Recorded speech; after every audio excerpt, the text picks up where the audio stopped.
India एक cultural देश है। चाहे कोई भी फेस्टिवल हो, हम उस पे अपने सब कुछ छोड़ के उस फेस्टिवल को कल्चर से भर देते हैं। कितने रिलीजियंस और उनके कितने फेस्टिवल्स। सेक्युलर देश की यही तो ताकत है। क्या बोला? सेंटिमेंट्स? अरे नहीं यार, इस वीडियो में नहीं। पिछले वीडियो में मैंने सब बोल दिया, इस वीडियो में बोलने का कोई फायदा नहीं है। लेकिन एक बात है, सेंटिमेंट से जुड़ा एक शब्द हमेशा हम लोग यूज करते हैं और वो है superstitions.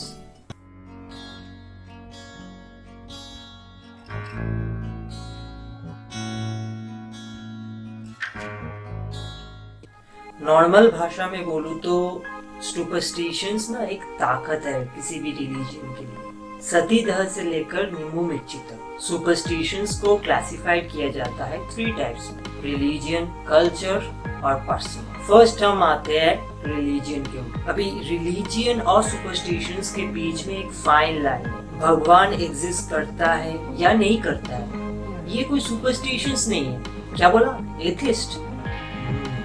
Strong point, smart boy. लेकिन वो लोग भी किसी न किसी चीज पे भरोसा करते हैं। रिलीजियन एक बिलीव है यार। मैं मानता हूँ भगवान है और हर जगह है। ये कोई सुपरस्टिशंस नहीं है। लेकिन मैक्सिमम सुपरस्टिशंस रिलीजियन से ही आते हैं। इजी शब्दों में बताऊं तो रिलीजियस बिलीफ का फॉर्मेशन स्टार्ट होता है अंधविश्वास से। एक फॉर्मल बात बताऊं, किसी भी लड़का अगर किसी मंदिर में या किसी होली प्लेस में जाते हैं तो कुछ एक्सपेक्टेशंस लेके जाते हैं। Now this is the superstition. अरे ये क्या बोल दिया? नहीं नहीं नहीं नहीं, चिंता मत करो, इसको ब्रेक डाउन करते। मेरे कहने का मतलब है, जो भी बंदा कोई मंदिर हो या किसी होली प्लेस में जाते हैं, उसको वो होली प्लेस से कोई मतलब नहीं है। वो मंदिर कितना सुंदर है, उसके स्कल्पचर्स, जो ऑलमाइटी जिसको वो देखने को गया है वो कितना डिवाइन है, कितना अच्छा है दिखने में, जो एटमॉस्फेयर होता है वो कितना अच्छा होता है, उसको कोई मतलब नहीं। वो तो सिर्फ चाहते हैं अपना काम हो जाए बस। लेकिन क्यों उसको लगता है कि वहाँ पे जाके उसका काम हो जाएगा? इस पे मैंने एक लाइन कहीं पे सुना है कि over thinking can lead you to unhappiness. अब कुछ अगर गलत हुआ तो यही लोग बोलेंगे कि भाई वहाँ पे गया कुछ नहीं हुआ। भाई मेरी बात सुनो, कहीं पे कुछ नहीं होता है, ठीक है? तुम अपना काम पे फोकस करो, उस पे ही भगवान का आशीर्वाद मिलता है। रिलीजियन पे सुपरस्टिशंस आज से चालू नहीं हुआ यार। राजा राम मोहन राय जो प्रिवेंशन करने के लिए गए थे वो भी एक सुपरस्टिशन ही था। ईश्वर चंद्र विद्यासागर जो प्रिवेंशन करने के लिए गए थे वो भी एक सुपरस्टिशन ही था। हाँ, वो कल्चरल सेगमेंट में आता, उसका हम आगे पे जाके डिस्कस करेंगे। कुछ सुपरस्टिशंस पॉजिटिव भी होते हैं, आप मानो या ना मानो। हम जब अपने ऑलमाइटी के पास जाते हैं तो वहाँ पे जाके अपना दर्द, तकलीफ और चाहत डिस्क्राइब करते। ओके, मैं मानता हूँ कि इससे कुछ लोग बोलते हैं कि प्रॉब्लम सॉल्व होते हैं, कुछ लोग बोलते हैं कि प्रॉब्लम सॉल्व नहीं होते हैं। लेकिन एक बात तो है, वहाँ पे जाते जो तकलीफ, जो चाहत, जो दर्द हम लोग डिस्क्राइब करते हैं, उससे अपना मन हल्का होता है और एक स्मॉल करेज का जन्म होता है अपने मन में। और करेज जो ताकत देता है सब प्रॉब्लम से लड़ने के लिए। लेकिन यहाँ आते हैं डिसएडवांटेज। तुम भगवान से हेल्प मांगते हो, लेकिन ये होली प्लेसेस तुमको सॉल्यूशन इकोनॉमिकली देगा। पता है कि एक होली प्लेस मेंटेनेंस का खर्चा आता है, लेकिन ये रिलीजियस सुपरस्टिशन का एक फिक्स रेट होता है। अभी जितना दूर ये सुपरस्टिशन जाएगा उतना रेट बढ़ेगा। Now that is business. जिसका अगर काम नहीं हुआ उसका रिफंड या रिफ्लेक्शन कुछ नहीं होता। और एक बात है, और वो लोग बोलोगे कि ऐसा अगर नहीं करेंगे तो पाप मिलेगा।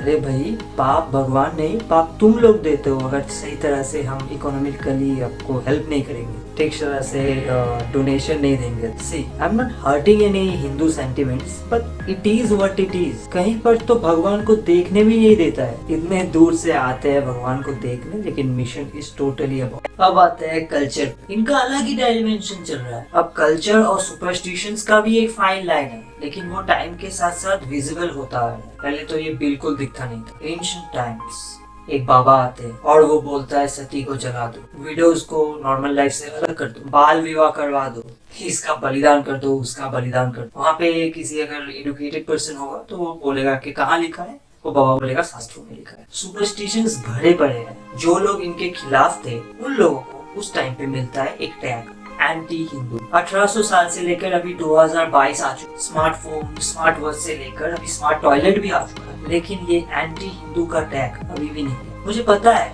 कि सोसाइटी डेवलपमेंट हुआ है, सब बहुत कुछ नई नई चीजें आ चुका है, लेकिन 23 किलोमीटर तक तुम केदारनाथ का ट्रेक करते हो, लेकिन अपने हाउस का सेकंड फ्लोर पे जाने के लिए लिफ्ट लेते हो। अभी भी बहुत सारे ऐसे देश में जगह है जो सोलर और लूनर एक्लिप्स को राहु निकल के ऐसे बोलते हैं, ये मत करो, वो मत करो। अभी सबका साइंटिफिक रीजन आ चुका है, तब भी था, लेकिन तब अगर ऐसा साइंटिफिक रीजन करके बताते तो शायद किसी को समझ में नहीं आता था। इसीलिए ये कल्चरल सुपरस्टिशंस का सहारा लेना पड़ा था तब से, डेथ सेंटेंस वाला सुपरस्टिशंस। लेकिन ऐसे बहुत सारे सुपरस्टिशंस हैं जिसका एग्जैक्ट मीनिंग करके बताते तो किसी को समझ में नहीं आता था। इसका मतलब समझे, very very rare cultural superstitions आते हैं जो तुम लोग की वजह से बना है। अब आते हैं less damage with huge creativity वाला सुपरस्टिशंस, पर्सनल सुपरस्टिशंस। खाली कैची मत चलाओ वरना घर में लड़ाई होगी, बिल्ली ने रास्ता काट लिया इसका मतलब कुछ बुरा होने वाला है, नींबू मिर्ची लगाओ दुकान के सामने वरना नजर लग जाएगा। These are some creative superstitions। लेकिन इससे डेली लाइफ में कुछ खास फर्क नहीं पड़ता। क्यों? क्योंकि इस पे पैसा खर्च नहीं होता। ट्यूसडेज और सैटरडेज को चिकन मत खाओ, इससे पैसा बचता है। लेकिन एक क्वेश्चन है, ये सब अंधविश्वास को मानने की जरूरत क्या है? ये सब अगर नहीं मानेंगे तो नरक में जाएंगे क्या?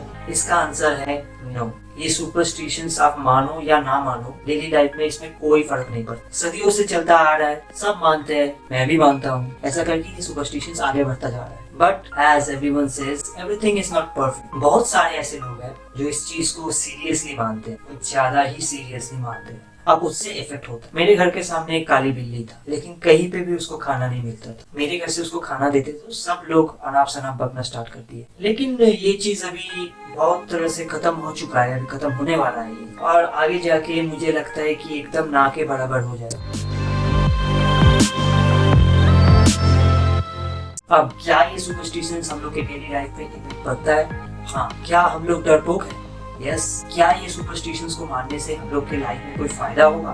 नो। तो फिर फायदा क्या है सुपरस्टिशंस को मानने में? रिलीजियन पे बिलीव करो, कल्चर को त्योहार की तरह मनाओ, और पर्सनल सुपरस्टिशंस खुद बड़ी मतलब सीमित रखो। देखोगे कोई भी प्रॉब्लम्स नहीं आएगा लाइफ में। बहुत सारे ऐसी चीजें करने के लिए, होली प्लेसेस में जाके भगवान की पूजा करो, कस्टमर मत बनो। एक बात याद रखो, लाइफ में अगर कुछ भी प्रॉब्लम्स आए तो वो प्रॉब्लम का कारण भी तुम हो, भरपाई भी तुम ही करोगे और सॉल्यूशन भी तुम ही निकालोगे। ऐसा करने से एक्चुअल मॉडल कौन होगा? तुम।